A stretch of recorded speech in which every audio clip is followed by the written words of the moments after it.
in many of those cases, all that stuff is going to be cut out, but we are getting a very powerful military. We have things under order now, the likes of which we've never had before. We've never had the kind of aircraft, the kind of missiles, anything that we have ordered. And it's in many ways too bad that we have to do it, because hopefully we're not going to have to use it. But the military is very powerful, and it's going to remain that way. How do you, Mr. President? Yes, please. Thank you, Mr. President. I want to ask you about Iran, because this is the first time we hear that the U.S. is having a direct contact with the Iranians. Is it possible to give us some more information at what level the U.S. is represented? High level, very high level. And we're dealing with the Iranians. We have a very big meeting on Saturday, and we're dealing with them directly. You know, a lot of people say, oh, maybe you're going through surrogates, or you're not dealing directly, you're dealing through other countries. No, we're dealing with them directly, and maybe a deal is going to be made. That would be great. It'll be really great for Iran, I can tell you that. But hopefully, we're not going to have to get into that. We are meeting very importantly on Saturday at almost the highest level, and we'll see how it works out. Please. How do you ensure, Mr. President, that these tariffs don't drive U.S. trading partners into the hands of the Chinese? I'm not worried about it. I'm not worried about it. If they want to be in the hands of the U.S., they don't want to be in the hands of the Chinese. And the Chinese have turned out to be really not very good at that. People that are with us, they're with us. But we cannot be taken advantage of any longer. I used to watch these deals for years. I've been talking about it for years. You know, I've been talking about it for 35 years, how our country is being ripped off. I mean, 30 years ago it was Japan, then it was something else, then it was another group, then it was China. China's doing the best job of it, frankly. And it's just not going to happen, not going to happen. Mr. President, the EU has said that they have offered 0 for 0 tariffs on cars and industrial goods. Is that not enough? Well, the EU, no, it's not. The EU has been very tough over the years. It was, I always say, it was formed to really do damage to the United States in trade. That's the reason it was formed. It was formed with all of the countries from Europe, I guess most of them, not all of them, but most of them. And they formed together to create a little bit of a monopoly situation, to create a unified force against the United States for trade. So they have NATO, which is largely the same countries, and they took advantage of us dollar-wise and militarily until I got there. You know, I was able to get $600 billion from NATO, where they paid NATO because most of these nations weren't even paying. We were paying for NATO, so we're paying them to guard them militarily, and they're screwing us on trade. So that's not a good combination. So now it's really turned around. It's the opposite, and the European Union's been very bad to us. They don't take our cars, like Japan in that sense. They don't take our agricultural product. They don't take anything practically. And yet they send millions of cars in a year, Mercedes-Benz, Volkswagen, BMWs. They're sending millions and millions of cars into the U.S., but we don't have a car that's been sold to the European Union or other places, but let's go for the European Union. And it's not going to be that way. It's got to be fair and reciprocal. It's got to be fair. It's not fair. We have a deficit with the European Union of $350 billion. And it's going to disappear fast. And one of the reasons and one of the ways that that can disappear easily and quickly is they're going to have to buy our energy from us because they need it. They're going to have to buy it from us. They can buy it. We can knock off $350 billion in 1 week. They have to buy and commit to buy a like amount of energy. And we have that. You know, we have more energy than any country in the world. I don't know if you know that. He knows everything, but the one thing he may not know, we have more energy than any country in the world. We have more of every kind of energy, every form of energy, from oil and gas to coal. And people talk about, I call it beautiful, clean coal. As you know, Germany is opening up a coal plant a week. They tried the windmills and it didn't work. They tried all the other solutions and they were ready to go out of business. Now they're doing a coal plant a week. China is now up to 2 coal plants. They're opening 2 major coal plants every single week in China, all over China, and then we're not allowed to use coal. Well, we have clean, beautiful coal more than anybody else. We have oil and gas more than anybody else. We have the most energy of any country in the world, including Saudi Arabia, including everybody, by a lot. And I took it to number 1. We were number 3, and I took it to number 1 during my administration. And the reason that we were hurt so badly and the reason that we went into such incredible inflation during Biden is energy.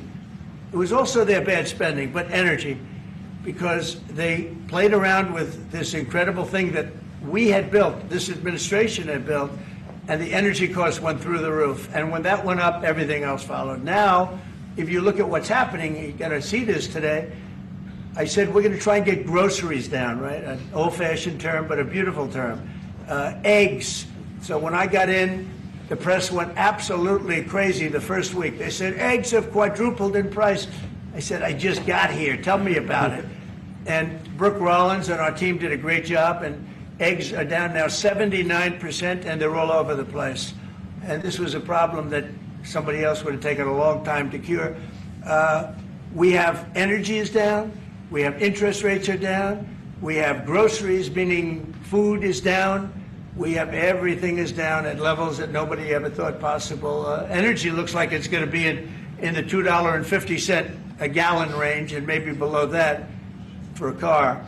So for gasoline. So we're really doing amazing. I mean, we're cutting prices because prices got so high people couldn't live. I mean, the prices for groceries, the prices for standard groceries, standard things were going through the roof. They couldn't live, and now those prices are coming down. So call them groceries, but that's down, energy's down, and interest rates are down. Everything's down.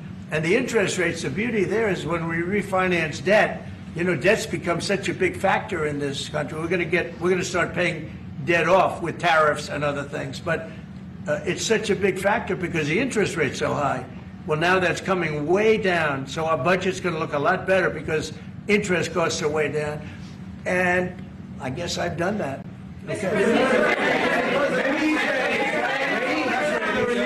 Many Israelis are watching you now on live show. Good. What is your specific way of getting the hostages out from the horrific captivity?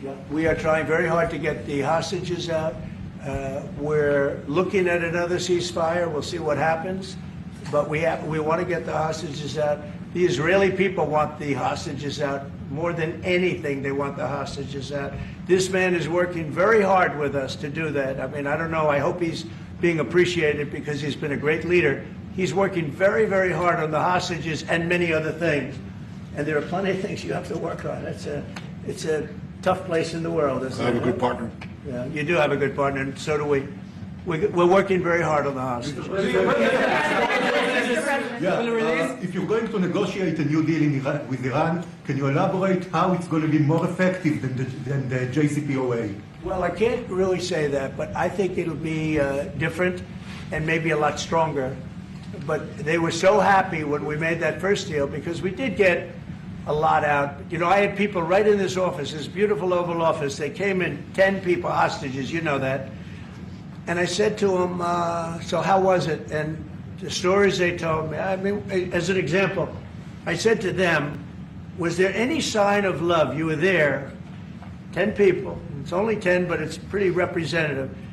Did the Hamas show any signs of, like, help or liking you? Did they wink at you? Did they give you a piece of bread extra? Did they give you a meal on the side, like, you know, you think of doing? Like what happened in Germany, what happened elsewhere. People would try and help people that were in unbelievable distress. They said no. I said all of them. I said, did they ever wink at you like, you'll be okay, you're going to be okay? No, they didn't do that. They'd slap us. The hatred is unbelievable. And the lives, you know, they lived in a pipe, not really a tunnel, it was a pipe. And they always thought they were suffocating, they were going to suffocate. And then they'd open up the pipe, and it was like 3.5 feet high. This isn't, you know, we hear tunnels bad, but pipes are worse. And the stories I heard were incredible. But I just said, was there any sign of potential love or affection? and there were none whatsoever. It was amazing to me. There was nothing like, here, take this as a little extra meal or something. They lived like hell. I don't know. They were amazing to me because they seemed to be pretty normal. They weren't scarred, but I guarantee underneath they have to be scarred. And one was there for 356 days. Another was there for about 180 days, you know, a long time. These are people that have been really, really horribly treated. I've never seen anything like it, actually. I was very surprised to hear the answer. Thank you, Mr. President. Are there 2 or 3 countries that on your list that you feel are farther along in getting their tariffs lowered? I think there are many that want to get rid of tariffs right now. European Union, I mean, as badly as they've treated us, they've brought their car tariffs essentially off. I guess they brought it down to 2.5, and I hear maybe to nothing. But it's not only tariffs, it's non-monetary tariffs. It's tariffs where they put things on that make it impossible for you to sell a car. It's not a money thing. They make it so difficult, the standards and the tests. They drop a bowling ball on the top of your car from 20 feet up in the air, and if there's a little dent, they say, no, I'm sorry, your car doesn't qualify. When the same car from Germany or anything would dent likewise, unless you can have an army tank, it's going to dent. So they come up with rules and regulations that are just designed for one reason, that you can't sell your product in those countries, and we're not going to let that happen. Those are called non-monetary barriers. They make barriers that are so tough that it's impossible to qualify.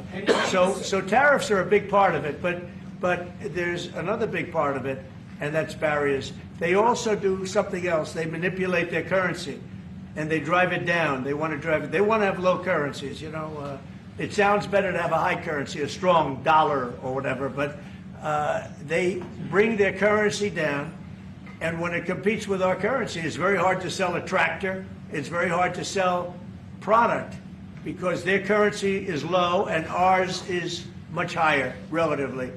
And so it makes it very hard. I speak to a lot of companies that do business, tractor companies, and they say it's so hard to sell because what they've done is they've lowered the yen, or they've lowered the yuan, or they've lowered their currency, so that it's very hard to compete.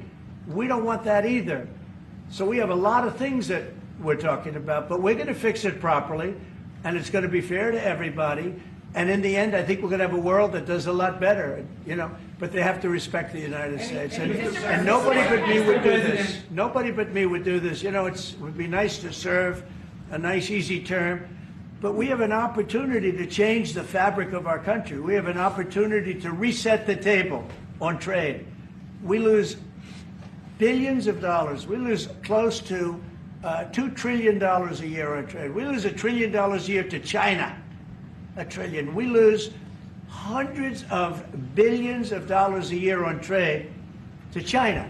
We lose hundreds of billions of dollars overall, probably close to $2 trillion.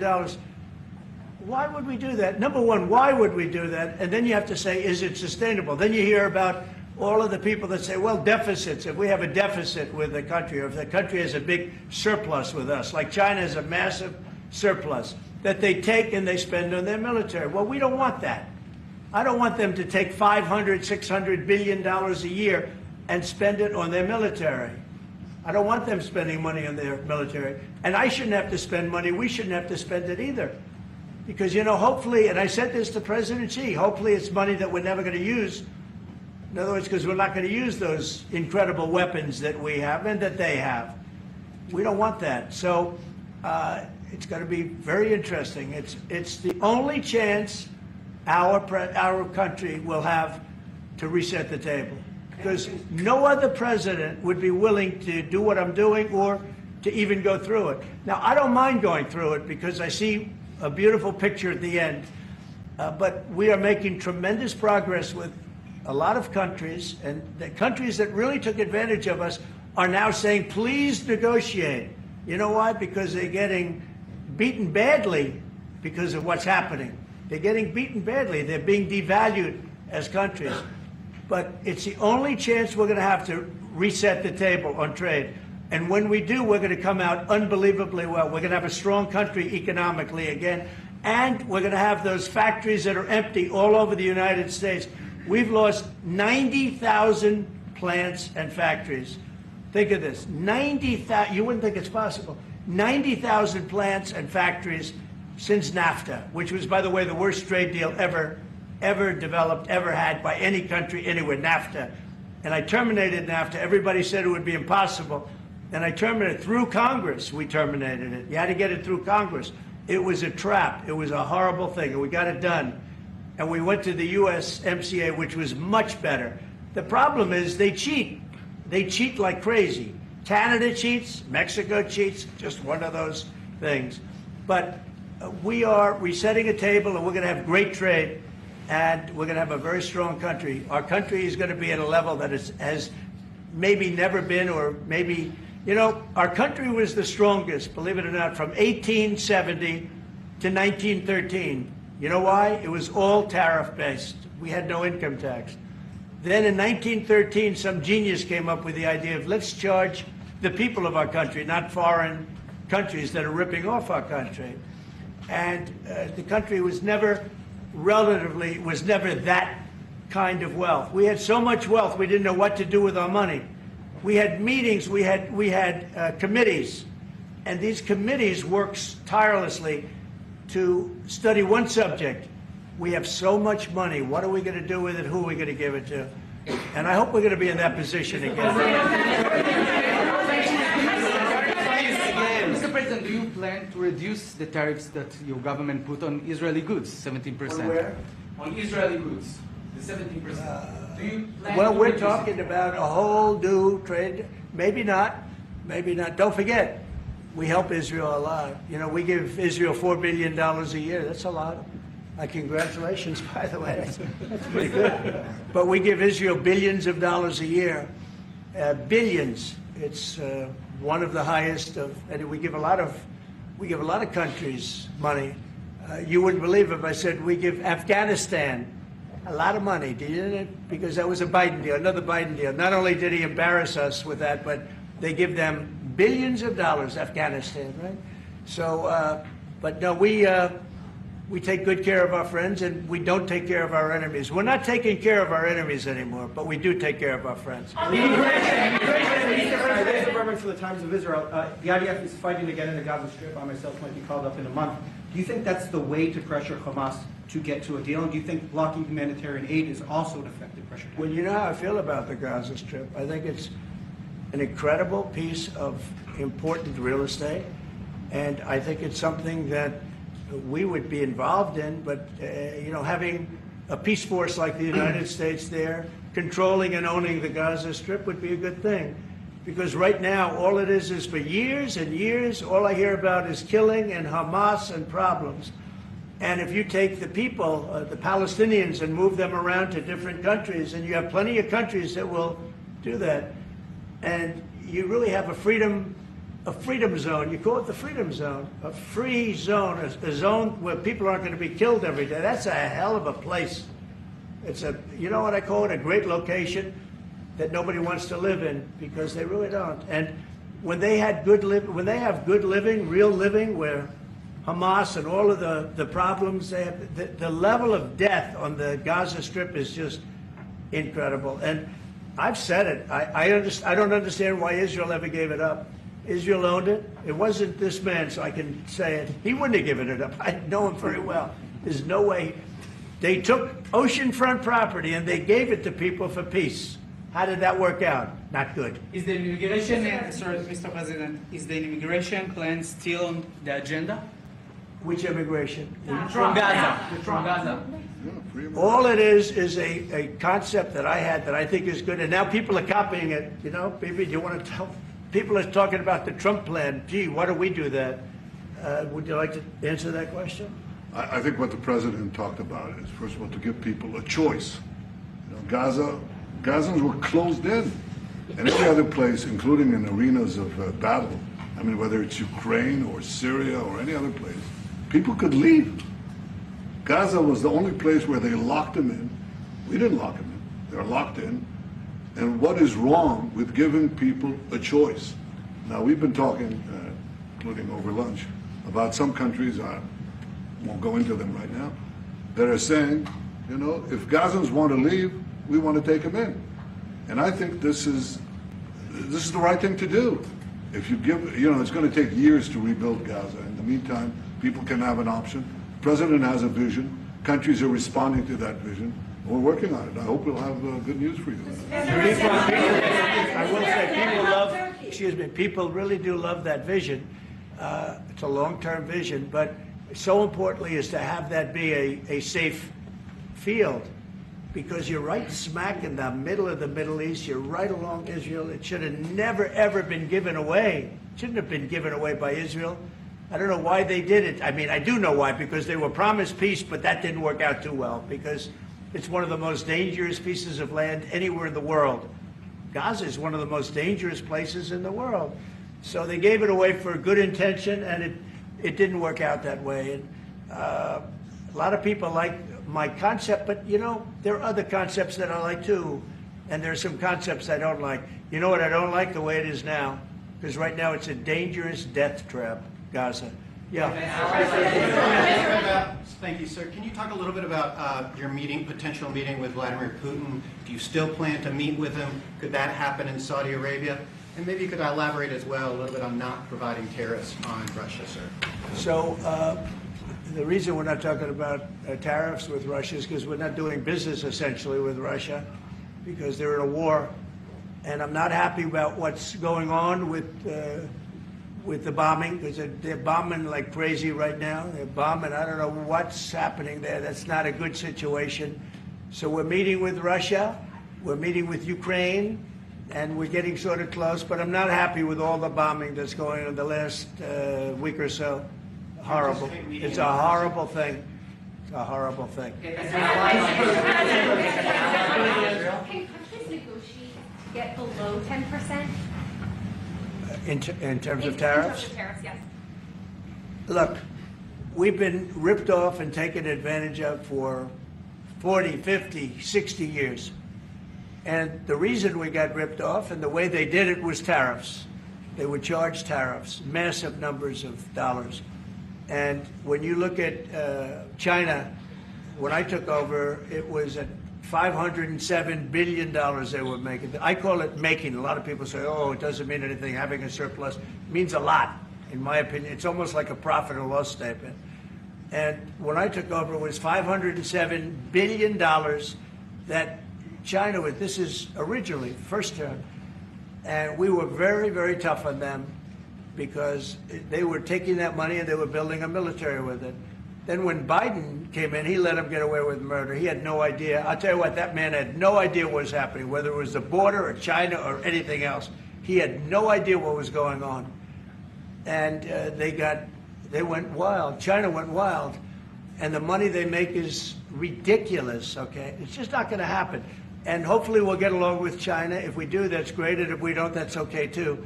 But we can't let that continue, because that's an abuse. They abused the poor people that sat in the seat. That poor Biden, he was abused by them. They took advantage of him. And I'm surprised, you know, they have smart people. They were radical left lunatics, but they're smart. I'm surprised they'd allow that to take, you know, to happen. But we are going to bring great trade, and we're going to be fair to other countries. And I will say this, virtually every country wants to negotiate. If I didn't do what I did over the last couple of weeks, you wouldn't have anybody wants to negotiate. We would have gone to these countries, you want to talk? And they were, well, we don't want to talk. Now they're coming to us.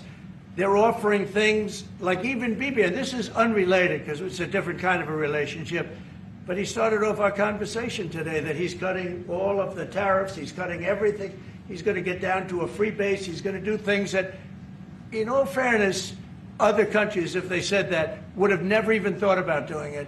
Now they're offering things to us that we would have never even thought of asking them for, because they're experiencing a lot of hurt. And the hurt is that they've taken advantage of us and we finally fought back.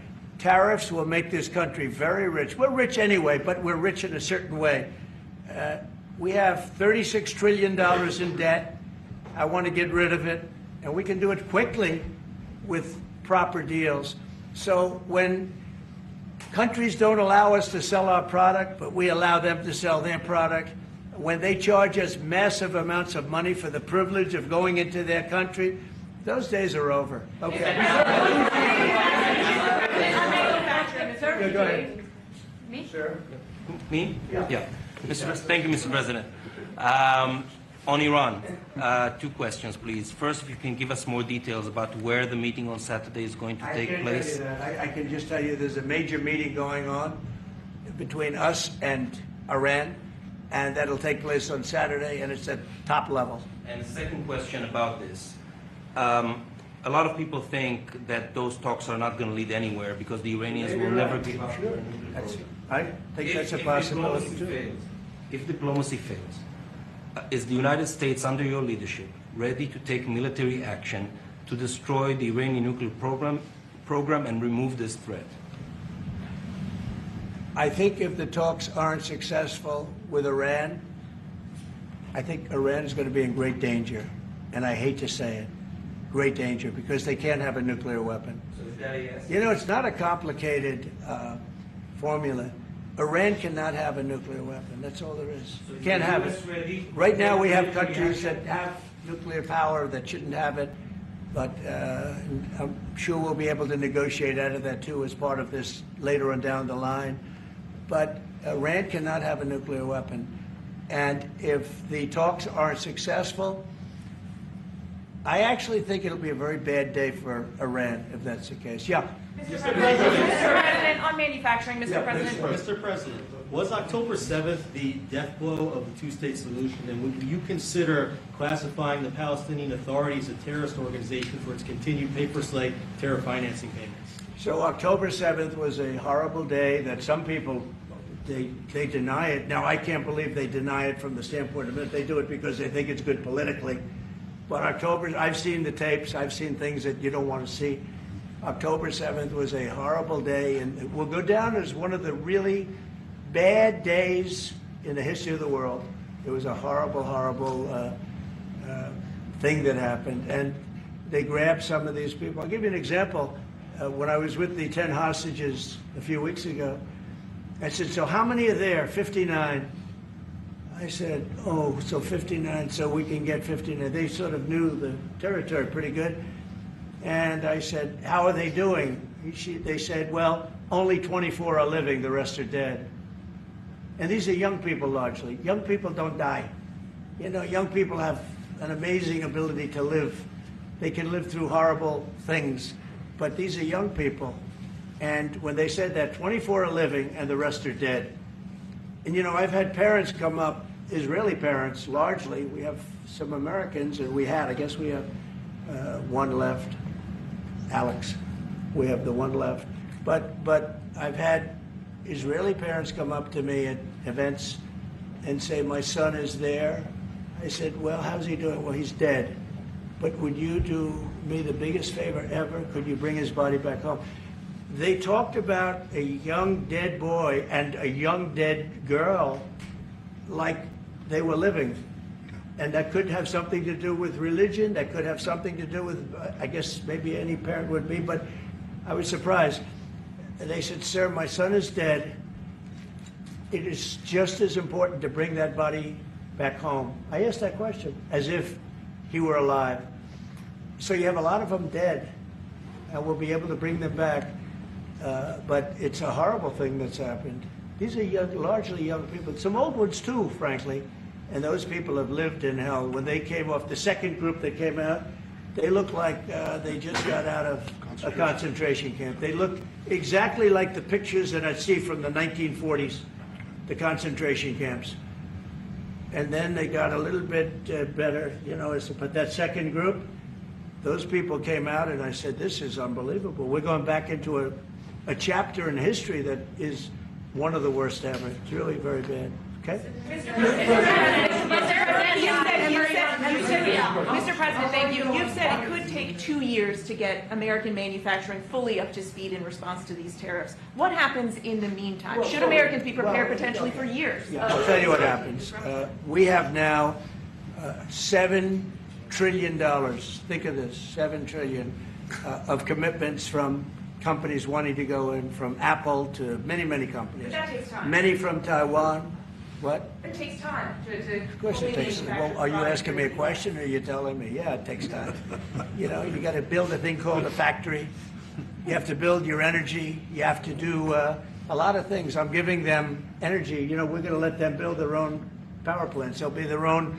Essentially, they're going to be in charge of the power plant because our power is not reliable enough. You have a grid that's old and susceptible to a lot of things, including bombing and weather and a lot of other things.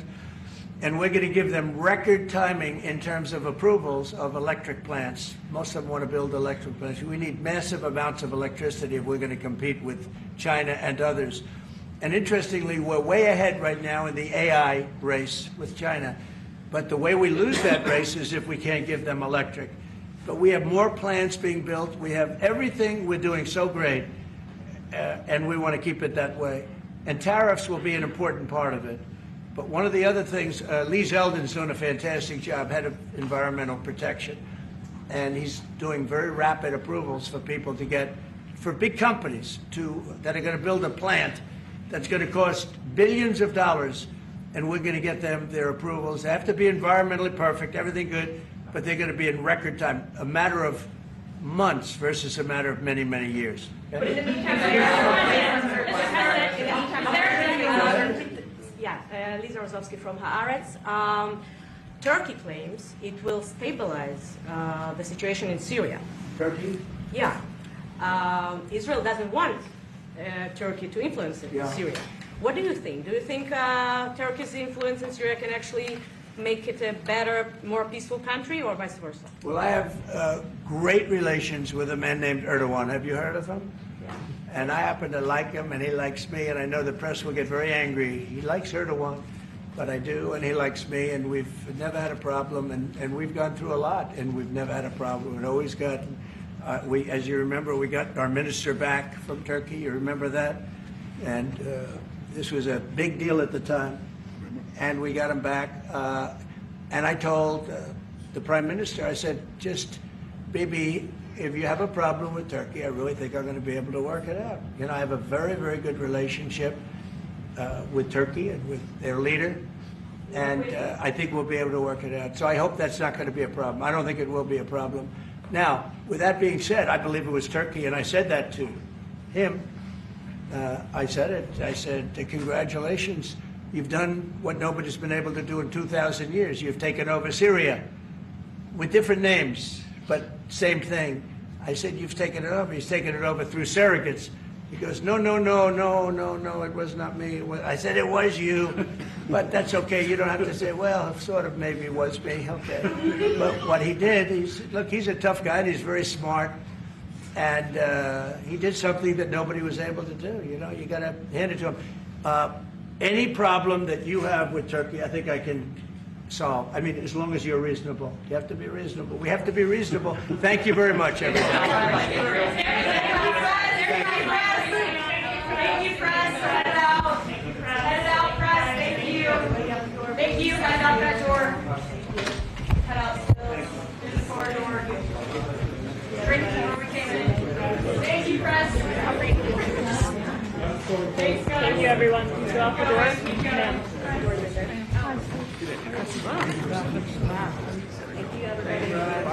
See you.